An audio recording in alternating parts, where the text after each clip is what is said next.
అందరికి నమస్కారం అండి. ఇప్పుడే అందిన వార్త ముఖ్యంగా ఇందిరమ్మ ఇండ్ల లబ్ధాలకు సంబంధించి ప్రభుత్వం నుంచి ఇప్పుడే ఇంపార్టెంట్ ఫ్లాష్ అప్డేట్ అయితే రావడం జరిగిందండి. సో ఆ వివరాలు ఏంటనేది వీడియోలో తెలుస్తున్నాం. వీడియోని చివరి వరకు చూడండి, అర్థమవుతుంది. మరోసారి ఛానల్ వస్తే తప్పకుండా సబ్స్క్రైబ్ చేసుకోండి. చూస్తున్నారు కదా, లైక్ చేయడం మర్చిపోతున్నారు, వెంటనే లైక్ చేయండి. వీడియోలోకి అయితే వెళ్ళిపోదామండి. సో ఏం చెప్పింది ఏంటని ఇందుకు సంబంధించిన నోటిఫికేషన్ వచ్చిందనమాట. అది క్లియర్గా చూసి అయితే తెలుసుకుందాం. సో రాష్ట్ర ప్రభుత్వం ఇచ్చిన డబుల్ బెడ్రూమ్ ఏదైతే ఇండ్లకు కొందరు లబ్ధిదారులు అయితే అమ్ముకుంటున్నట్లు హౌసింగ్ అధికారులు అయితే ఫిర్యాదులు అయితే వస్తుంది అనమాట. సో ఒక ఇంటిని 20 నుంచి 40 లక్షల వరకు అమ్ముతున్నట్టు తెలుస్తుంది. వీటిలో ground floor, first floor, second, third ఇలా ఫ్లోర్లు బట్టి ధరను ఖరారు అయితే చేస్తున్నారు. ఈ అమ్మకాలన్నీ కూడా నోటరీ స్టాంపు మీద జరుగుతుందట. సో ఈ నేపథ్యంలో ప్రభుత్వం కఠిన చర్యలకు సిద్ధమవుతుంది. ప్రభుత్వం నుంచి ఇల్లు తీసుకొని పిఓటి అనగా యాక్ట్ కింద క్రిమినల్ కేసు కూడా నమోదు చేయాలని అధికారులు అయితే నిర్ణయించారు. ఎందుకంటే జిహెచ్ఎంసీలో పరిధిలో మొత్తం 101 కాలనీలో 96,000 డబుల్ బెడ్రూమ్ ఇల్లు అయితే ప్రభుత్వం నిర్మించిందనమాట. ఇందులో పటాన్ చెరువులో ఇళ్ళ ప్రభుత్వం నిర్మించింది. అందులో పటాన్ చెరువు సమీపంలో దాదాపు కొల్లూరులో అత్యధికంగా 16,000, అదేవిధంగా ఈసీఐఎల్ దగ్గరలోను రాంపల్లిలో 6,300, అహ్మదాగూడలో వచ్చేసి 4,500, దుండిగల్లో వచ్చేసి 4,000, ప్రతాప్ సింగారంలో వచ్చేసి 2,000, ఇక మహేశ్వరంలో వచ్చేసి 2,000 ఇండ్లు అయితే ఉన్నాయి. మొత్తం 20 ప్రాంతాల్లో 1000 నుంచి 15,000 ఇండ్లు ప్రభుత్వం అనేది గ్రేటర్ హైదరాబాద్ పరిధిలో అయితే నిర్మించి ఇచ్చిందనమాట.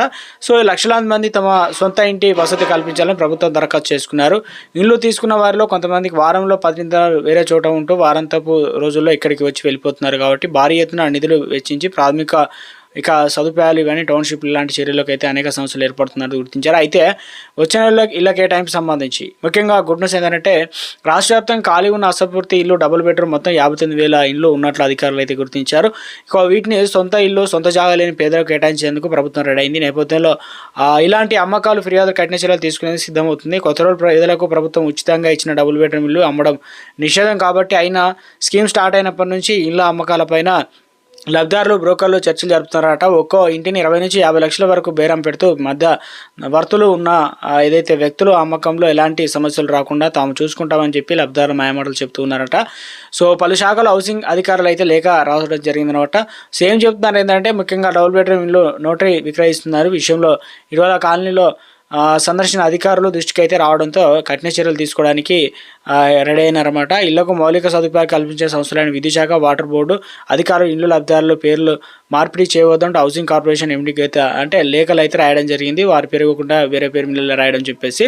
సో డబుల్ బెడ్రూమ్ ఇళ్ళ సర్వే అనే ముఖ్యంగా జిహెచ్ఎంసీ పరిధిలో డబుల్ బెడ్రూమ్ ఇళ్ళ ఏదైతే హౌసింగ్ అధికారులు సర్వే అయితే నిర్వహించారు. ప్రతి ఇంటికి వెళ్ళి ఆ ఇంట్లో ఎవరికి ఇచ్చారు, ఎవరి పేరు మీద ఉంది, ఎవరెవరు ఉంటున్నారు అనే దానిపైన కుటుంబ సభ్యులు రక్త సంబంధం లేదా అద్దెకి ఇచ్చారా, ఇలా ప్రతి నుంచి చిన్న తీసుకున్నటువంటి ప్రతి నంబరు, ఫోన్ నెంబర్, ఫోటో కూడా సిసిజీ అనగా డెవలప్మెంట్ చేసిన యాప్లో అయితే నమోదు చేయడం జరిగింది. అది వాస్తవానికి వారే ఉంటున్నారా, మిగతా వారికి ఇచ్చారా, అమ్ముకున్నారా, ఏ రకంగా అని చెప్పేసి లబ్ధిదారు ఇళ్లలో ఉండాల్సిన సర్వే అయితే చేశారు. అయితే ఇప్పుడు సమాచారం ఇవ్వకుండా సర్వేలో చేయాలని చెప్పేసి ప్లాన్ చేస్తున్నారు. ఇక త్వరలోనే రాష్ట్ర వ్యాప్తంగా అన్ని జిల్లాల్లో సర్వే చేసేందుకు హౌసింగ్ శాఖ అయితే ముఖ్యంగా రెడీ అవుతుందన్నమాట. సిటీకి దూరంగా ఇల్లు ఇందుకు సంబంధించి గత ప్రభుత్వం దాదాపు చూపు లేకుండా సిటీకి దాదాపు 20 కిలోమీటర్ల దూరంలో డబుల్ బెడ్రూమ్ ఇల్లు నిర్మించి అయితే ఇవ్వడం జరిగిందనమాట. సో ఇక నుంచి ఇక్కడ చెప్పాల్సిన ప్రాధాన్యత ఏంటంటే ముఖ్యంగా ఏదైతే ఇండ్లు అమ్మితే కనుక క్రిమినల్ కేసులో అద్దెకు ఇచ్చినా కూడా ఇండ్లు అనేది రద్దు అవుతాయని చెప్పేసి ఒక అప్డేట్ అయితే రావడం జరిగిందనమాట. అంటే ఏదైతే డబుల్ బెడ్రూమ్ గతంలో ఉన్న ఇండ్లు వాటి పైన ఒక అప్డేట్ అయితే తీసుకొచ్చే ప్రయత్నం అయితే చేయడం జరిగిందనమాట. ఇలా రాష్ట్ర వ్యాప్తంగా పాత ఇండ్లను ఇంకేరుతో పాటు కొత్త ఇండ్లు కూడా ఇవ్వనున్నట్టు తెలుస్తుంది అనమాట. సో ఇక ఎందుకంటే మరొక అప్డేట్ వచ్చింది, ఇసుక కొరత వైపు పెరిగిన ధరలు మరోవైపు ఉంటే ఇప్పుడు ఎందుకంటే ఖర్చులు ఎక్కువ పెరిగాయి, సిమెంట్, స్టీల్, ఇటుకలు తక్కువ ధరకు ఇప్పించేలా చర్యలు తీసుకుంటామని చెప్తున్నారు. ఇళ్ల నిర్మాణంలో వేగంగా పెరుగుతుందని చెప్పేసి చెప్పే ప్రయత్నం అయితే చేస్తారనమాట.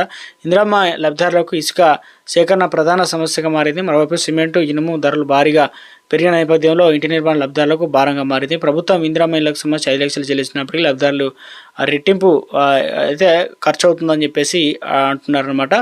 ఇక ముఖ్యంగా చూసుకున్నట్లయితే పేదలకు సొంత ఇంటి కళ నెరవేర్చేందుకు రాష్ట్ర ప్రభుత్వం చేపట్టిన ఇందిరమ్మ ఇల్లు నిర్మాణం చాలా మంది ఉత్సాహం చూపిస్తున్నారు.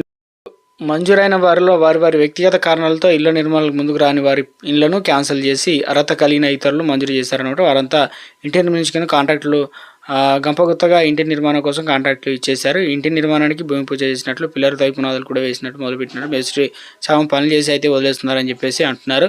సో ఇక ఇందుకు సంబంధించి చూసుకున్నట్లయితే ఎవరైతే ఇండ్లు ఇంకా స్టార్ట్ చేయలేదో వారికి ముఖ్యంగా మహిళా సంఘాల ద్వారా ₹1,00,000 స్టార్టింగ్ ఏదైతే ఉందో పెట్టుబడి వాటిని ప్రభుత్వం అనేది ఇవ్వడానికి సిద్ధమైనట్లు తెలుస్తుంది. ఇటీవల చాలా మందికి అయితే ఇచ్చారు కాబట్టి అటువంటిది వాడుకోవాలని చెప్పేసి అప్డేట్ అయితే రావడం జరిగింది. ప్రతి సోమవారం కూడా నిధులు అనేది జమ అవుతున్నాయన్నమాట. సో ఇప్పటివరకు కొన్ని చోట్ల బేస్మెంట్, కొన్ని చోట్ల స్లాబ్ లెవెల్, కొన్ని చోట్ల ఇల్లు పూర్తి కూడా కావడం జరిగింది. కొన్ని చోట్ల అయితే బిల్లులు అనేది రావడం జరిగింది. ప్రతి సోమవారం కూడా వస్తుంది అనమాట. సో ప్రభుత్వ నిబంధనలు లోబడి అయితే కంపల్సరీ అయితే కట్టుకోవాల్సి అయితే ఉంటుంది కాబట్టి సో ఇక ఏదైతే ముఖ్యంగా రాష్ట్ర వ్యాప్తంగా పాత ఇళ్లతో పాటు కొత్త వారికి కూడా ఒక అప్డేట్ ఇచ్చే ప్రయత్నం అయితే చేస్తారండి. ఇది చిన్న అప్డేట్ అనుకోవచ్చు.